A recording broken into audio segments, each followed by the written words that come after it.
there, welcome back to my channel. So I wanted to do a video today following up from the one I just posted, which already has a sustainability yellow dollar, which isn't great. You know, I always like to have proactive forward things that we can think about from these topics. I don't believe in just doom and gloom, aligning to a timeline and the reality that we don't want to align to. I like to see the positive in things, and I like to see how we can grow from these things and what lessons we can take back from them. So I believe with all this stuff going on, it very much plays into what society is working on a lot at the moment, which in my opinion is the lesson of being silenced and the lesson of authenticity. And I think a lot of us have started to see through the veils, will have stumped up against this one over recent times, either recently or going back a few years. You start to realise that by having an opinion that doesn't align with this mob mentality, that you get attacked, labelled, and quite often the attack and the labels will be quite... I'm going to be really try and be careful with my wording in these videos because I don't know what it's picking up on, and I don't want to add sustainability on everything, but we can get labelled. I'm sure you all know what the labels are, and then people think, oh my gosh, I don't want to be labelled as one of these horrible labels, so I'm just gonna shut up and I'm gonna go quiet, I'm gonna bury my head in the sand, and I'm just gonna not speak my truth at all. I'm not gonna give my opinions at all, because in my opinion there's a central theme to all this, that a lot of us are very, very afraid of loss. And being afraid of loss can include many things. So if you start speaking your truth and it's not with the narrative, then a lot of the things that we can lose are reputation. And that's a big one for people. People don't want to lose reputation. We can lose friends. Some people have lost family. Thankfully, I'm definitely not in that category. We can lose money. We can lose jobs. We can even lose being liked by people, and that's like a big one for people. A lot of people don't like to be disliked, and I think I made a video on why we should learn to be okay with being hated. I'm not saying we should actively go out there and do bad things, definitely not. You know, I try to live my life as consciously as I can. Yes, I've made loads of mistakes. Yes, I've done loads of things I'm not proud of, but I try.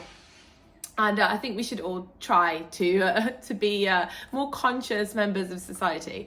But we shouldn't be afraid of being disliked, because that puts you in a very sort of dangerous position where you have to be a people pleaser. And being a people pleaser is kind of inauthentic. You're not actually being authentic.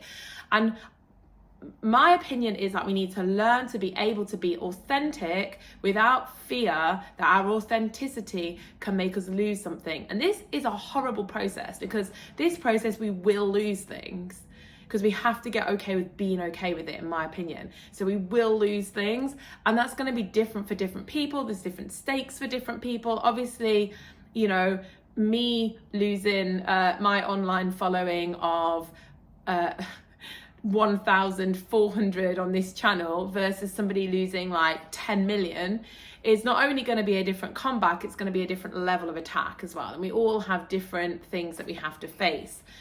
And there's a big lesson in learning how to deal with this as well, how to be authentic and in your truth, because I don't know about everybody else, but when I first started speaking a lot more truthfully and not being as afraid, I definitely was a bit defensive. I also allowed my energy to be leaked by engaging in stupid arguments where somebody would label me something for an opinion that was clearly not, you know, I clearly wasn't that label they were giving me. And I would argue back, because we have this thing as humans where we want to be understood and we want to be liked. So, I'd say, no, you know, you're getting me wrong.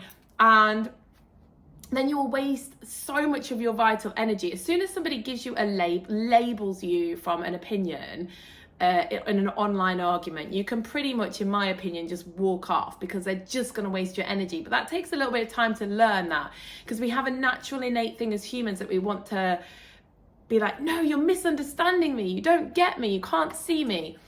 And we waste and drain a lot of our energy that way. And then another thing is we tend to be very defensive. I was very defensive. And then we become as aggressive and attacking as they do. And I've done this so many times. I'm sure lots of us have. People come at us and attack us for our truth. So we feel we have to attack back. And then we end up with this awful, just very aggressive backwards and forwards. And then we feel horrible when we walk away. So that's not a great way of doing it either. But don't get me wrong, I think it's all a learning curve. And I think sometimes you have to go through a bit of this to kind of learn to do it better. I know I did. I actually remember being at a dinner party right at the beginning, because this all really came up for me. It started around Trump, I think. And I remember meeting these two people, and they got on with me so well, this couple, and we were back and forwards, we were bantering, we were having a great time. And then obviously Trump came up, and I said, well, I don't believe that he is completely sexist, because, and I just offered some alternative opinions, that he encourages his daughters to be business women, and that, just because women don't mind being in relationships with guys that are like way more dominant, and I wouldn't want to be in a relationship as long as they believe in freedom of rights. And he obviously is employing women. I just gave some counter arguments, and suddenly they couldn't look me in the eye. Everyone on the table just went, and, I just felt I was completely isolated. I was completely cut off by all but, the person that invited me. And even they were a bit shifty, because it's like, then they have to think, well, do I want to just, even though they probably agreed with me, they thought, do I want to jump into this? Or do I just want to keep safe and not go there? And I do remember it, and that couple left really, really early as well. They just didn't want to be obviously in my presence anymore, because I didn't just jump in and attack Trump with them, and I offered some counter arguments.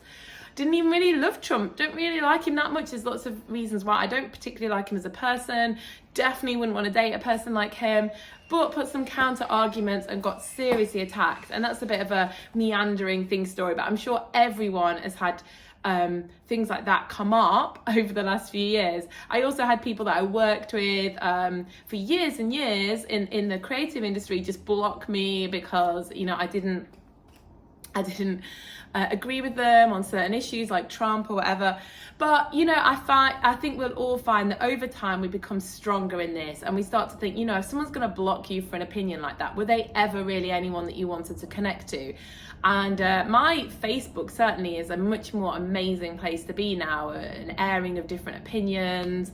There's no sort of people that just attack and label. They've all gone. They all did. I didn't even have to delete them. They all blocked me.